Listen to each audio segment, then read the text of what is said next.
Hello and Happy New Year's Eve from all of us at Dialogue.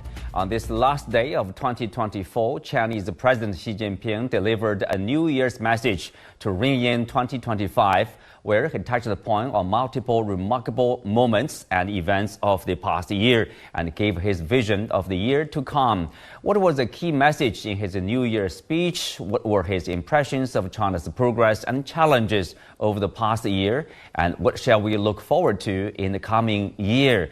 Join us for our discussion today, live from Beijing. I'm Xu Qingduo.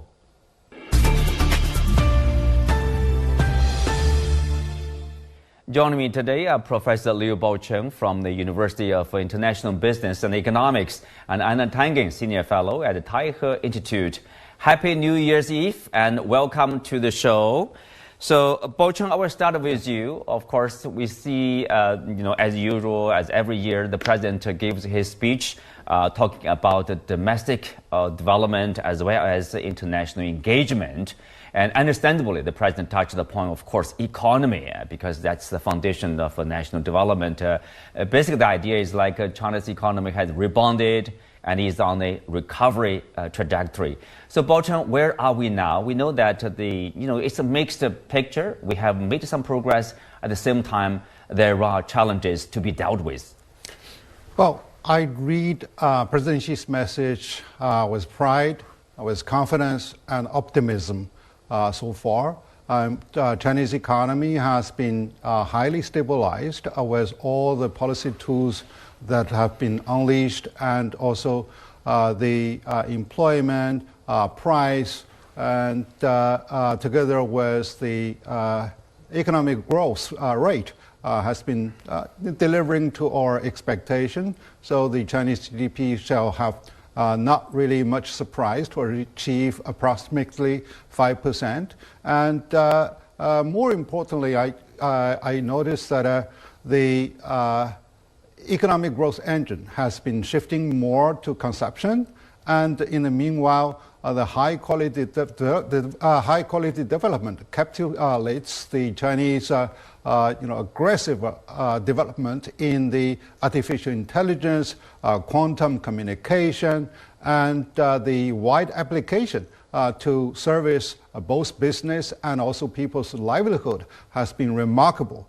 And then the Chinese, rural development has been also delivering a very much stellar performance in that the crop have been really bumper, and despite of all the flood and some of the strange weathers. And then the rural urban integration has been on a very high agenda, so where the cost of doing business and also the entitlement for people to have the whole variety of quality goods has been exceedingly improved. So talking about challenge, it could be that because China is really shifting its gear towards its growth in terms of the growth pattern, and we have to deal with some of the gap that is there. And in the meanwhile, we face daunting challenges on a global basis with rising protectionism, particularly against China, and a lot more uncertainties. But the confidence is there. We are able to tackle with that, and we are able to get ourselves more adjusted to the new developments. Tangen, and I want your opinion. How do you characterize the current stage of the Chinese economic development? We know that China is in the process of transformation, shifting from relying on export and heavy investment to one economy driven mostly by innovation, by consumption. Some people say it takes time, and you cannot achieve that kind of transformation with such a massive size of economy, say, overnight. Well, I mean, China has actually done so much more over the last 75 years, and especially over the last 45 years. It's an economic miracle that has not stopped giving. Now, one of the issues is you cannot expand on a double-digit trajectory forever. I mean, mathematically, you become bigger than the universe at a certain point in time. So China is regressing to the mean, which simply is that your growth starts to slow down. But if you start thinking about what China is adding, almost $1 trillion to its economy, that should give you an idea that where China is. For instance, China's economy is greater than the 30 Asian economies put together, plus 2 trillion, and it's continuing to grow. Now, these have been headwinds, and I agree with Professor Liu Baocheng. I mean, there have been significant issues that have been compounded, not by the globe, but by geopolitical issues, and China has faced those. And what it has done is says, look, we cannot control what Donald Trump does, we can't control what Europe does, but we can certainly make friends, and you see this quite obviously with ASEAN. With Chanquet Port in South America, in Peru, in Africa, the outpouring of support for what China has been doing to help them lift themselves out of poverty. So I think it's actually been an extraordinary year for China. You started at the beginning, once again, the economist said this is the year that China fails. And China, 30% of the world's growth. Yeah. Well, yeah, I know, but peak China. China is 30% of the world's growth, and it will continue to be the largest percentage of the world's growth.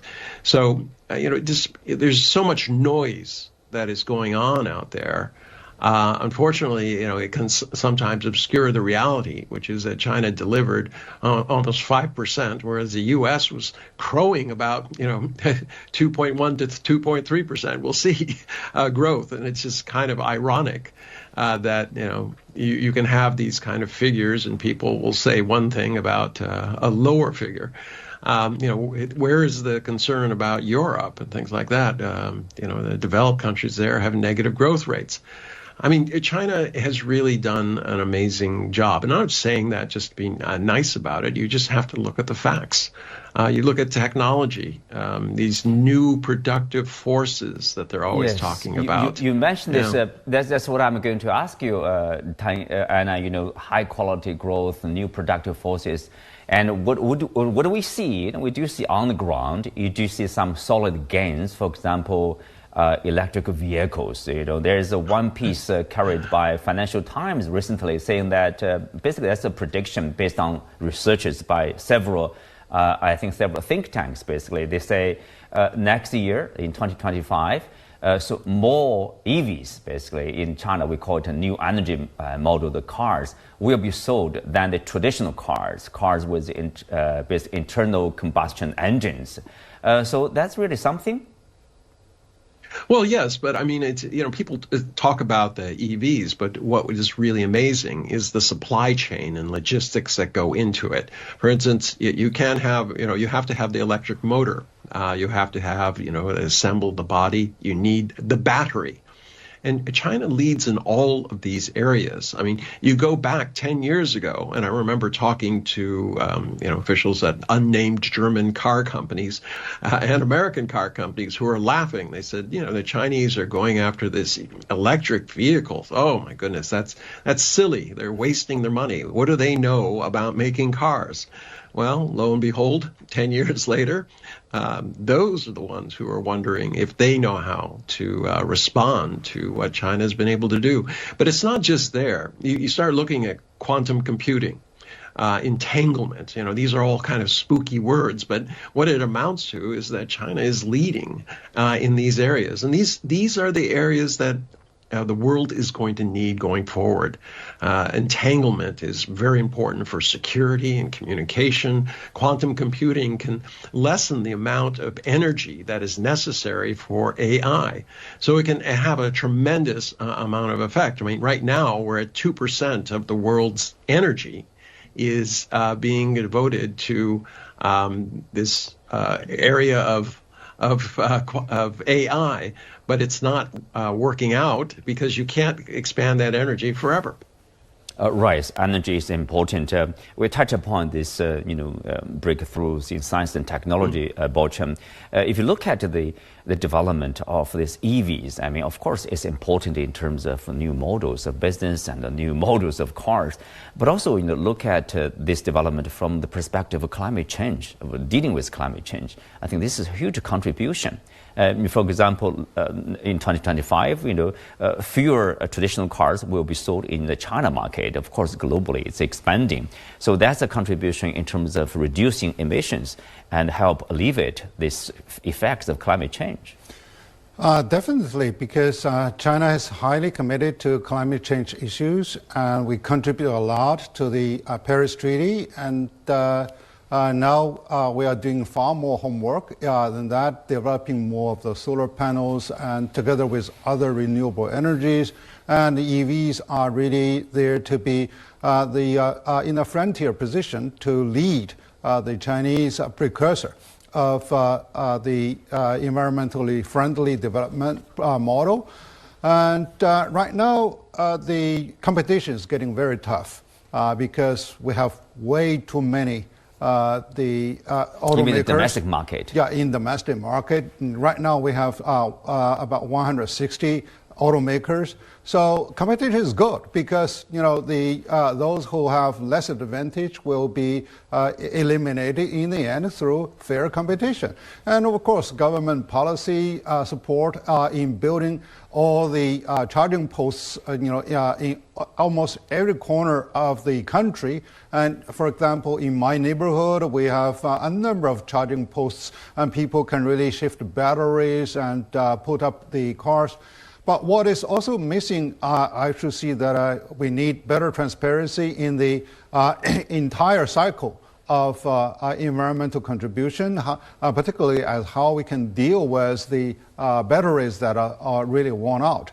And now we also need better communication with the major global market. Right now, the tariff negotiation is still going on with EU because they are really the prime market for Chinese export. But of course, this is not only by the Chinese companies per se, but rather by many joint ventures with many European stakeholders involved. So therefore, we do need to further expand our marketplace and also by paving more of the facilities that can support the operation of e-vehicles, instead of simply by engaging in a price war. Mm-hmm. Well, Anna, picking up what you have said on this frontier development, the AI, China is in a basically position of catching up with the U.S., partly because of the U.S. restrictions of export of chips, advanced chips in particular.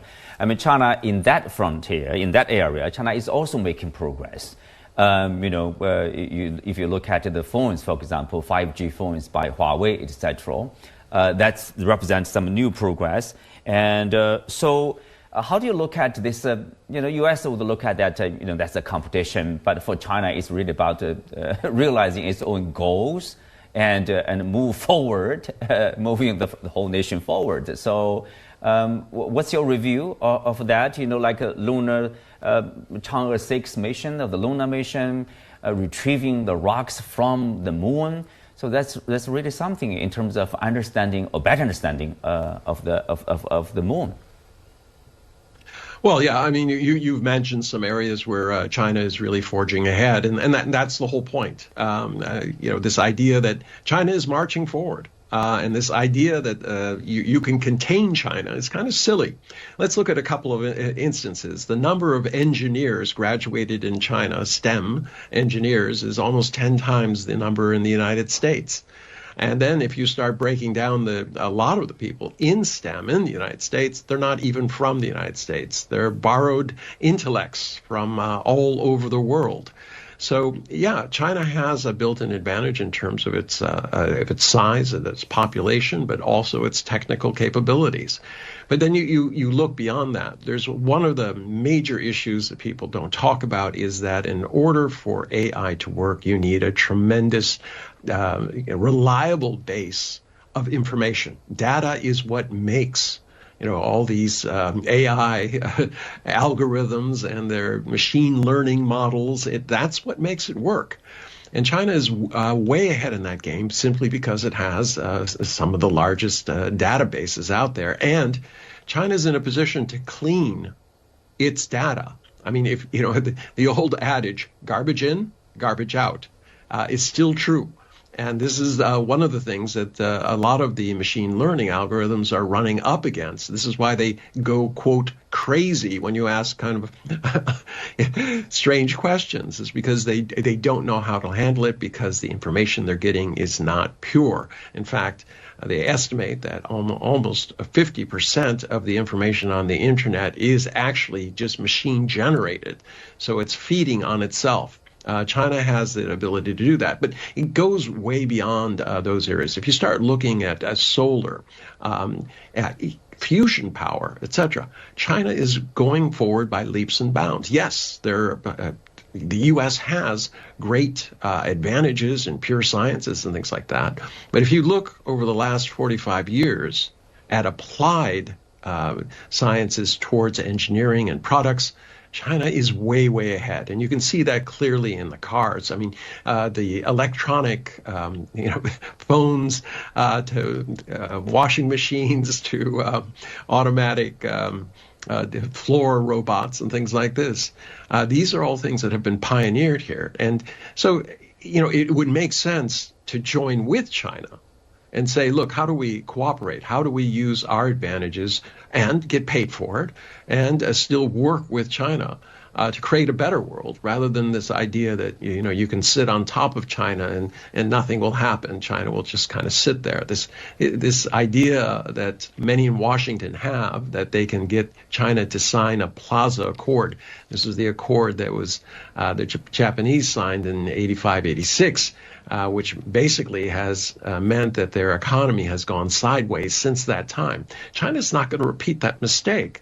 So, I mean, at some point, hopefully, there's this realization that working together is better than trying to undermine somebody else. Mm-hmm. Well, let's shift from, of course, the economy, science and technology, high-quality development to, say, the area of, people's daily livelihood. The president has said, basically, people's income, jobs, elderly care, child care, those issues concerning people's daily lives, have been on his mind, basically. Understandably, that's, some of the top priorities for any governments, of course. That's also the challenges for all the governments, basically, how to take good care of your people, the elderly, the young, the children, income, young people, jobs, etc. How do you look at that? We do have challenges, frankly speaking. At the same time, we are trying to make some progress, trying to create more jobs, taking good care of the senior and also the kids, for example, education, etc.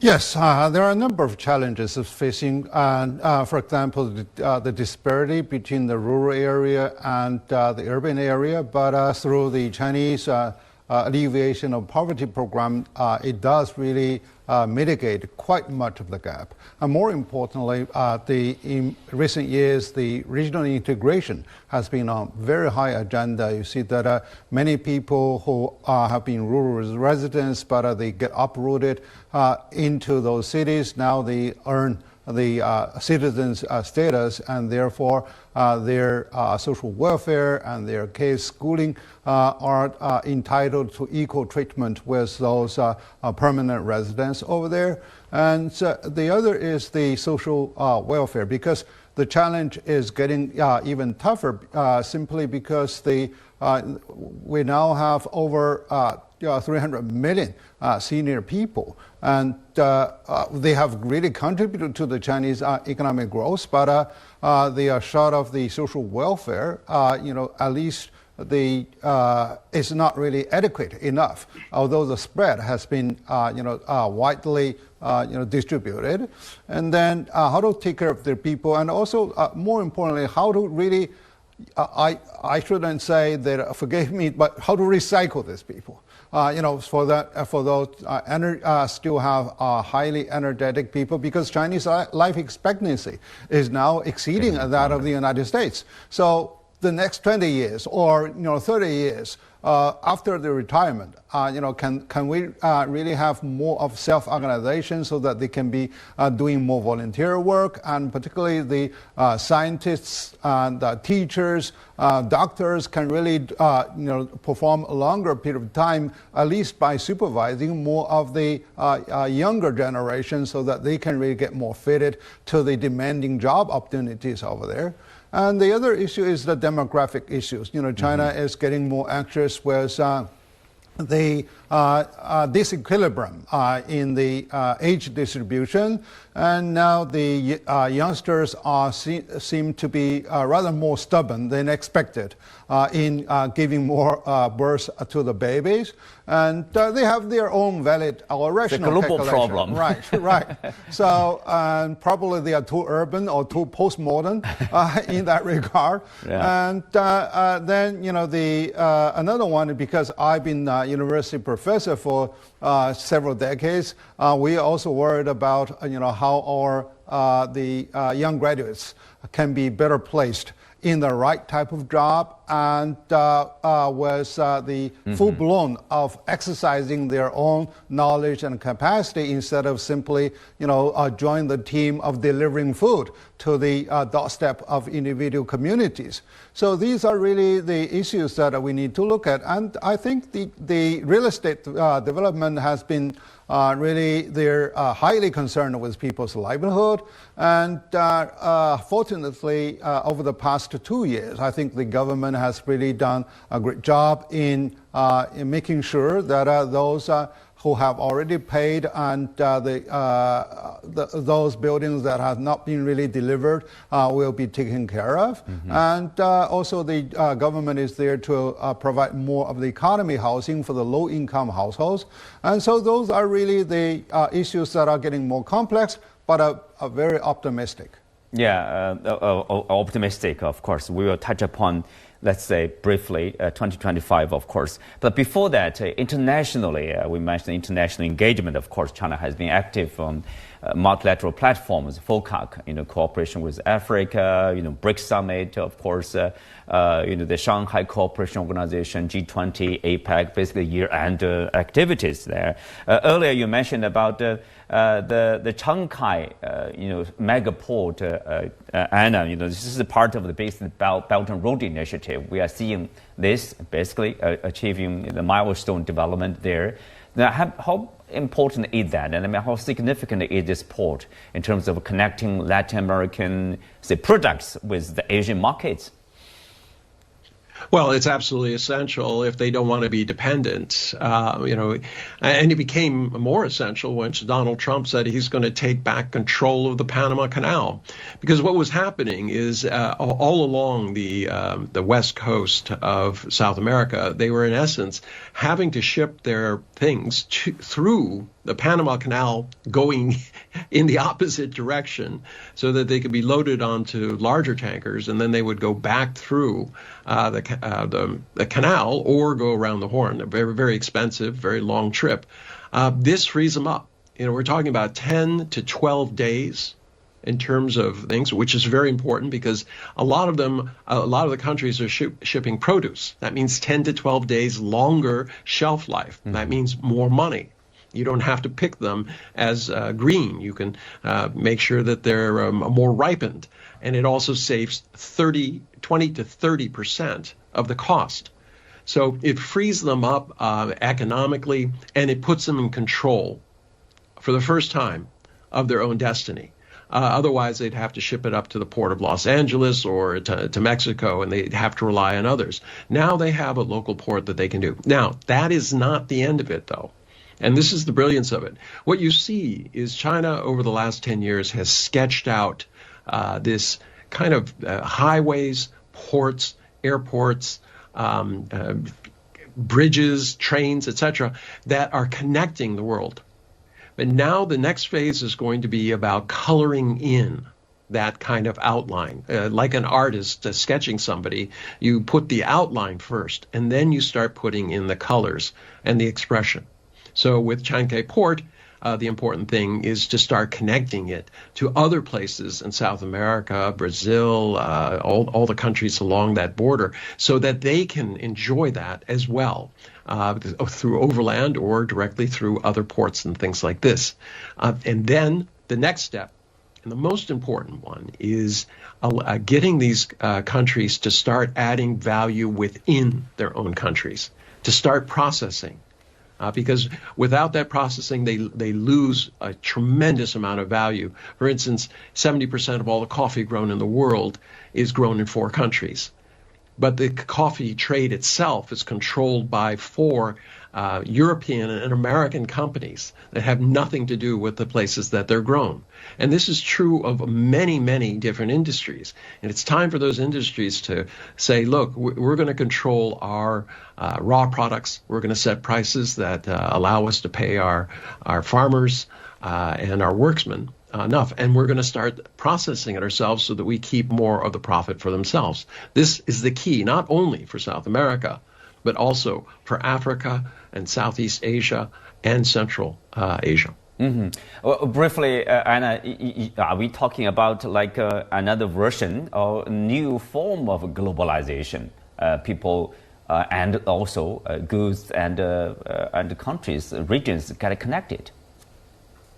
Well, not only connected, but stop having their value extracted. I mean, in the Sahel region that cuts across Africa, they discovered that they're selling uranium yellow cake for 20 cents euro, and then it was being turned around, the same yellow cake, and being sold for 200 euros. All right. So they were getting a fraction of what it's worth. Mm-hmm. Now they're seizing back control. But it's not just control of those raw elements and things like this. What it comes down to is they need to set up the markets for them. Just the way that OPEC set up the market for oil.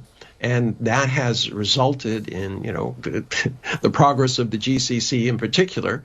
This is an opportunity, and this is something that China can help them with. Mm-hmm. Now, people have asked me, says, oh, wait a second, doesn't that mean that a lot of raw materials that China depends on will be more expensive? Yes, it does. But what it means is that China is the most efficient manufacturer in the world, and that will continue.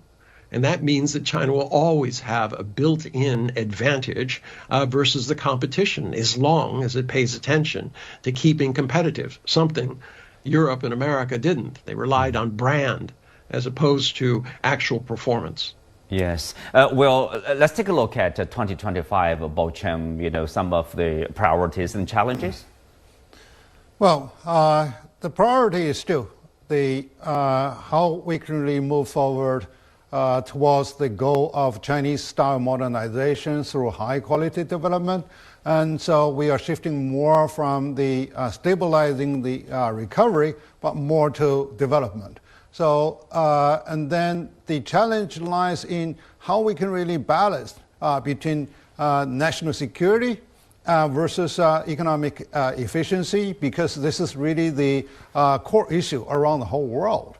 And then that also means a different level of investment portfolio.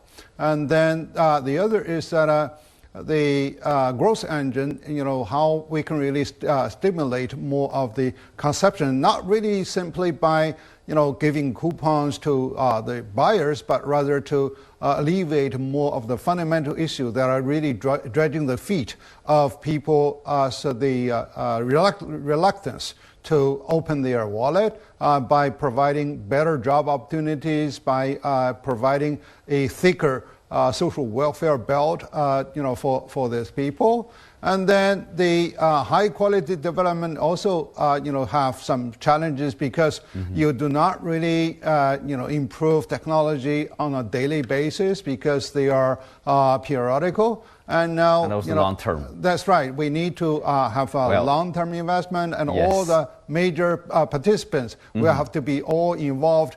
More importantly, to amplify the consequence. Yeah, with that, we come to the end of today's show. Many thanks to our guests. You can also watch us on the CGTN app or on YouTube. Thank you for being with us. I'm Xu Qinduo. See you next time.